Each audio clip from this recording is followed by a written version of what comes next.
ما لاحظتوش اللي ملي دخل شهر رمضان والاسئله نتاع المرضى نتاعنا في قسم القلب كثروا؟ والله كلامك الصحيح اسلام، والجواب في اغلب الاحيان ما هو سهل. ماذا بينا كان تكون بحثنا دكتور عبيد، ممكن ناخذ رايه في بعض الحالات وتسهل لنا الاجابه للمرضى واقناعهم.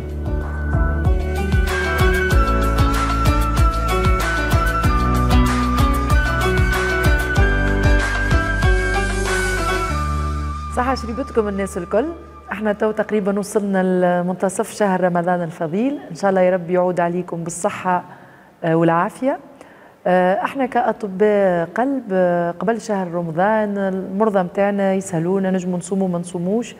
بيان سور فما عدد من المرضى نسمحوا لهم بالصيام، لكن فما عدد منهم يقولوا لهم راهو الصيام يجم يضرهم، لكن كمان هما يصروا ويصوموا. هذاك علاش احنا شفنا اللي من واجبنا نقدموا لهم جمله من النصائح كيكو المرضى اللي صاموا ولازمهم يصوموا ولا المرضى اللي مش مسموح لهم الصيام، باش نعاونوهم بالنسبه للي صاموا يكملوا هذايا الشهر الفضيل ويرجع ليهم بالصحه والمنفعه. وكما قالت الاسلام معناتها الاسئله هذوما مش كان قبل شهر رمضان، حتى في وسط رمضان بالنسبه للمرضى اللي صاموا. كلامك صحيح دكتور عبيد.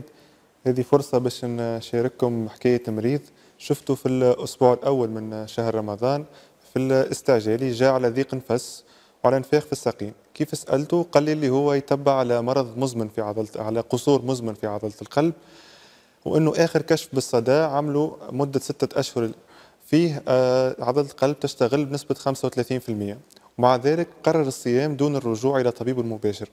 كي زدت سألته قال لي اللي هو زاد قص على الدواء المدر للبول بحكم انه بطبيعته نقص في شربان الماء حسب تفسيره، واللي هو خلوض شويه في الماكله وقعد ياكل في المالح وياكل في ماكله غير مواظبه مع مرض قصور القلب.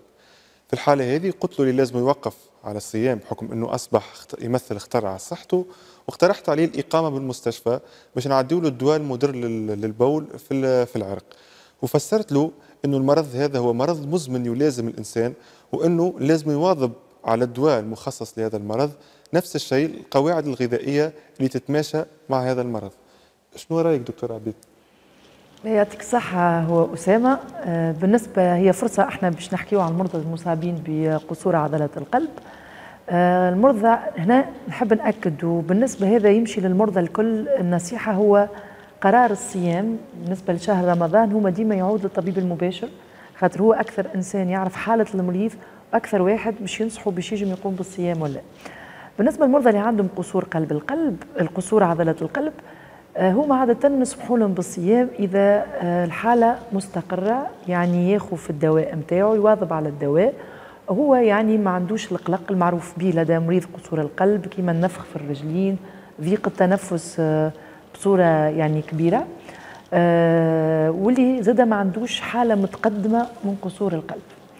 بالنسبة للمريض اللي حكيت عليه كما قلت أنت، هو عادة قصور القلب نتاعو ما هوش يعني متقدم بطريقة كبيرة، دونك بالنسبة لطبيبه لو كان استشير طبيبه راه يجم يسمح له بالصيام، لكن هو حتى لو كان صعب عمل الحوايج اللي هي ضرته أكثر من نفعته، اللي هو نقص من شرب الماء، اللي هو كما قلت أنت قص على الدواء المدر للبول اللي خلاه جال الاستعجالي بضيق تنفس حاد وبالانتفاخ وتورم في الرجلين. هنا يعطيك الصحة أنت كي قلت له راهو مش يفطر، يبقاش يكمل الصيام، واللي حالته تستحق الإيواء للمستشفى، والحمد لله الحمد لله للحالة جات لهنا، يعني ما وصلش لا قدر الله الحالة من القصور الحاد المتقدم اللي في بعض الأحيان تستوجب حتى التنفس الصناعي.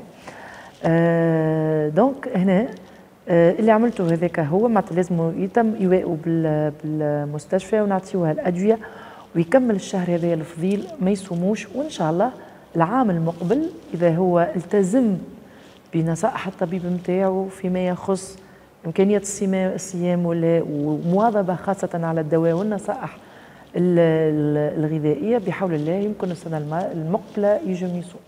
effectivement انا بيدي كان عندنا مريض رقد عندنا في العنايه المركزه مده 4 شهور التالي على جلطه في القلب، استحق تسريح في عمليه القصدره بدعامه او ما يسمى بروسور. المريض نتاعنا قبل بدايه شهر رمضان جاي يسالني على اسكو ينجم يصوم في رمضان والا لا. والاجابه نتاعي كانت بما انه الحاله نتاعو مستقره وبما انه التسريح عنده اكثر من 3 شهور المريض نتاعي ينجم يصوم. مع بدايه شهر رمضان كثر القلق والخوف نتاع المريض نتاعنا، وبعد ما سمع كلام الجيران والاصحاب جاني وقال لي اللي هو الكلام اللي سمعه اللي اذا يواصل الصيام نتاعو ينجم تعاود تصير له جلطه قلبيه واحده اخرى. وين حبيت نعرف دكتور عبيد شنو رايك في الموضوع هذا؟ انت ايش قلت له؟ انا قلت له اذا فاتت تسريح مده 3 شهور والحاله نتاعو حاليا مستقره وما عاودوش رجعوا له لوجيه ينجم يكمل يصوم على روحه. وش قولهم الاولاد؟ موافقين؟ هو يعطيك الصحه زينب. معناتها كي حكيت الحاله هذه اللي هي مش حاله نادره، يعني برشا مرضى احنا الجلطات القلبيه ماشيه وتزيد في تونس مالوغوزمون، وبرشا مرضى كما قلت انت حنسمحوا لهم بالصيام، فما بعض الحالات نسمحوا لهم بالصيام لكن بعد في وسط رمضان يجيونا كما قلت فما شكون خايف فما زاد شكون يعمل بعض التعكرات والمضاعفات اذا هو بيان سور ما امتثلش بالنصائح اللي نقدموها له. هنا بالنسبه نبدا بالمريض نتاعك باش نجاوبك على المريض نتاعك. بالنسبه للمريض اللي يعمل ذبحه صدريه، وعاده اللي يعملوا ذبحه صدريه نحطوا لهم كما قلت انت دعامه اللي يعرفوه بالعاميه الرسور المرضى، نعملوا لهم القسطره العلاجيه. عاده هذوما اذا تعدت 3 شهور قبل صيام رمضان وهما حالتهم مستقره نسمحوا لهم